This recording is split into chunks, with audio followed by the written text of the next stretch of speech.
Hello friends, this is Roohi Deeba. Welcome to Roohi Deeba classes. I hope all are good friends. आज हम करेंगे अपना exercise 8.1 का क्वेश्चन नंबर 4। हमें क्या गिवन है, ए बी सी डी एक आयत है जिसमें विकर्ण ए सी दोनों कोणों ए और सी को समद्विभाजित करता है। सिद्ध करना है। फर्स्ट पार्ट में ए बी सी डी एक वर्ग है, मीन्स जो आयत हमें दे रखा है उसे ही हमें वर्ग सिद्ध करना है। सेकेंड पार्ट क्या है, विकर्ण बी डी दोनों कोणों बी और डी को समद्विभाजित करता है। तो यहाँ पर हम क्या करेंगे, ए बी सी डी एक आयत ड्रॉ करेंगे और उसमें दो विकर्ण लेंगे, ए सी और बी डी।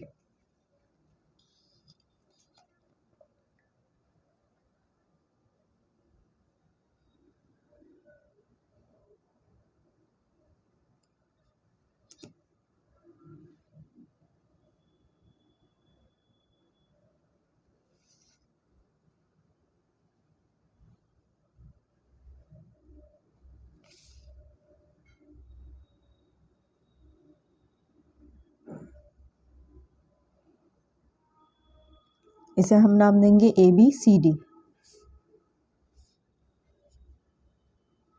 ए को सी से मिला देंगे, विकर्ण हो जाएगा, और बी को डी से दूसरा विकर्ण।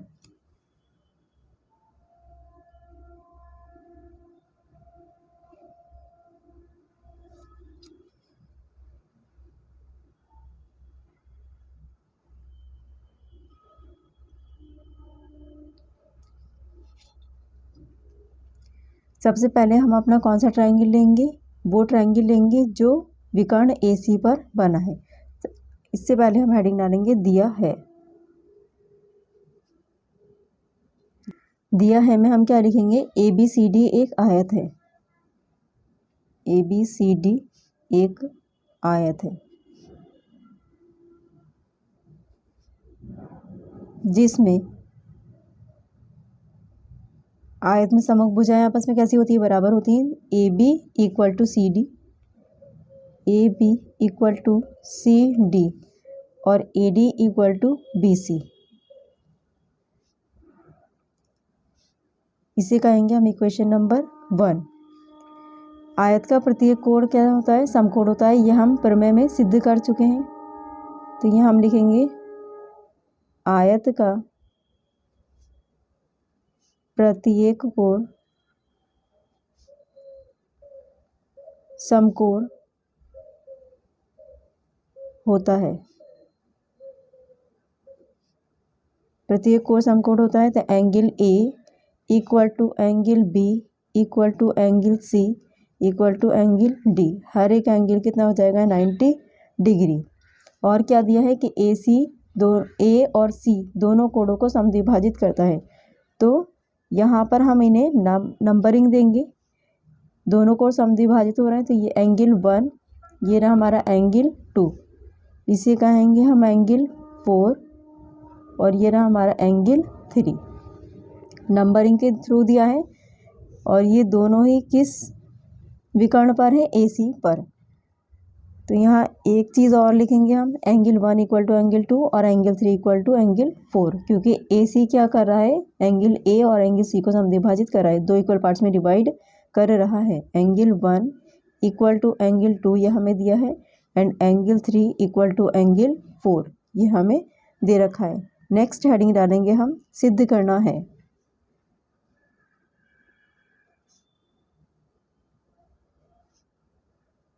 सिद्ध करना में फर्स्ट पार्ट हमारा क्या है, ए बी सी डी एक वर्ग है, हम सिद्ध करेंगे। ए बी सी डी एक वर्ग है। वर्ग में हर एक साइड कैसी होती है, हमारी बराबर होती है। तो यहाँ पर हम लिखेंगे A B equal to B C equal to C D equal to A D, ये हम प्रूफ करेंगे। Next second part, B D क्या कर रहा है, दोनों कोणों को समद्विभाजित करता है। तो यहाँ पर हम इसे भी नंबरिंग दे देंगे। इसे हम नंबर देंगे एंगल 5, एंगल 6, एंगल 7, और ये रहा हमारा angle 8। Angle 5 equal to angle 6 हम क्या लिखेंगे, बी डी दोनों कोणों बी और डी को समद्विभाजित करता है। बी डी एंगल बी और एंगल डी को समद्विभाजित करता है।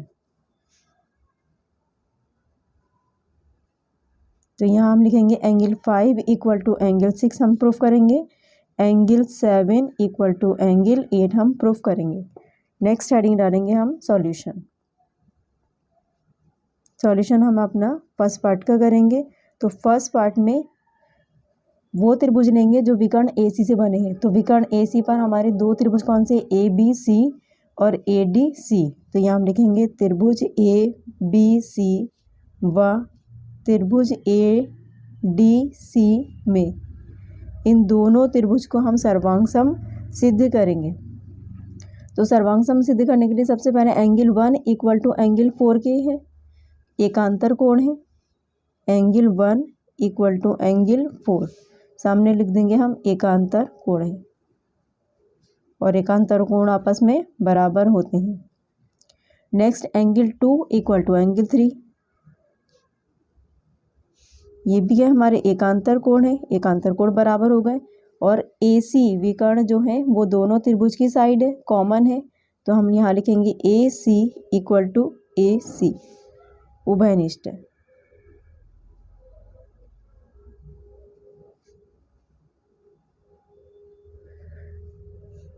सर्वांग समता का एक नियम हमारे यहाँ पर कंप्लीट हो रहा है। दो कोण और एक साइड हमारी बराबर हो गई। तो यहाँ पर हम लिखेंगे त्रिभुज ABC सर्वांग सम है त्रिभुज ADC के।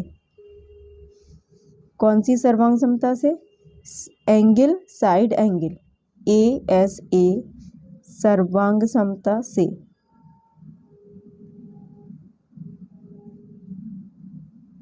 जब दोनों त्रिभुज हमारे सर्वांग सम सिद्ध हो चुके हैं तो अब हम क्या कह सकते हैं कि AB साइड किसके इक्वल है, AD के। सर्वांग सम त्रिभुज के संगत भाग हैं। AB is equals to AD by CP CT, सर्वांग सम त्रिभुज के संगत भाग है। इसे कहेंगे हम इक्वेशन नंबर 2। नेक्स्ट अब हम चलेंगे इक्वेशन नंबर 2, 1 और 2 से अब हम क्या कह सकते हैं, समीकरण 1 व 2 से।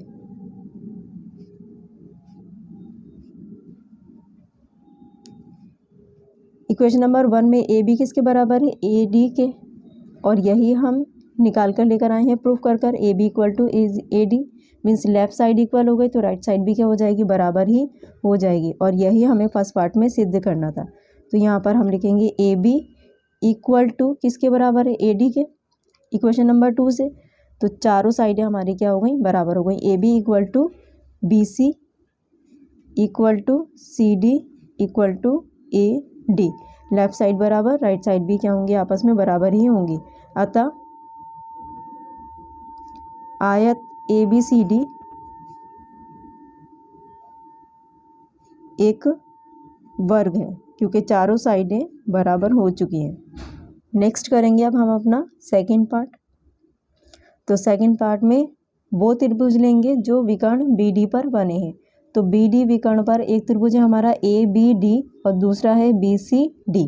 इन दोनों त्रिभुज को हम सर्वांग सम सिद्ध करेंगे। तो यहाँ लेंगे हम त्रिभुज ABD व त्रिभुज BCD में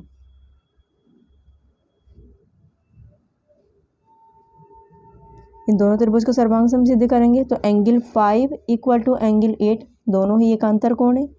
angle 5 is equal to angle 8 एकांतर कोण है, और एकांतर कोण आपस में बराबर होते हैं।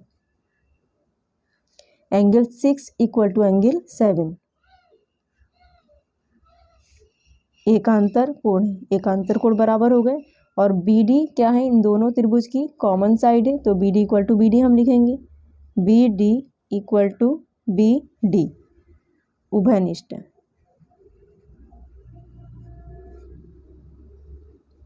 सर्वांग समता का एक नियम यहाँ पर हमारा लग रहा है इसमें, एंगल साइड एंगल सर्वांग समता से दोनों त्रिभुज हमारे सर्वांग सम सिद्ध हो चुके हैं। तो यहाँ हम लिखेंगे त्रिभुज ABD सर्वांग सम है त्रिभुज BCD के। कौन सी सर्वांग समता से, एंगल साइड एंगल सर्वांग समता से।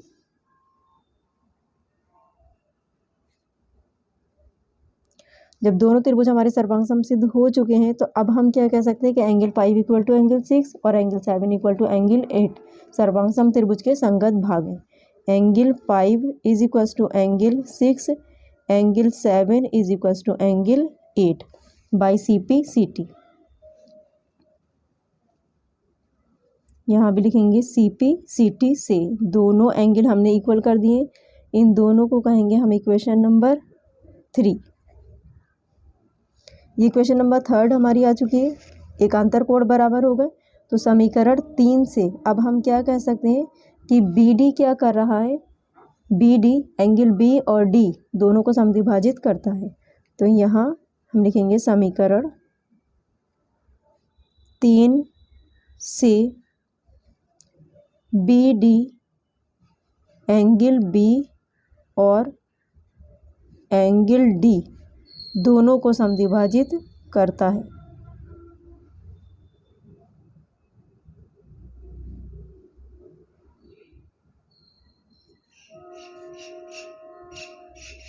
यही हमें सेकंड पार्ट में सिद्ध करना था। तो यहाँ पर हमारा क्वेश्चन नंबर 4 कंप्लीट हुआ। फ्रेंड्स, वीडियो आपको पसंद आया तो प्लीज़ लाइक शेयर सब्सक्राइब कर दीजिएगा, और अगर आपको कोई भी डाउट या प्रॉब्लम हो तो आप हमें कमेंट बॉक्स में कमेंट कर सकते हैं। मिलते हैं नेक्स्ट वीडियो में नेक्स्ट क्वेश्चन के साथ में। Thank you so much for watching video.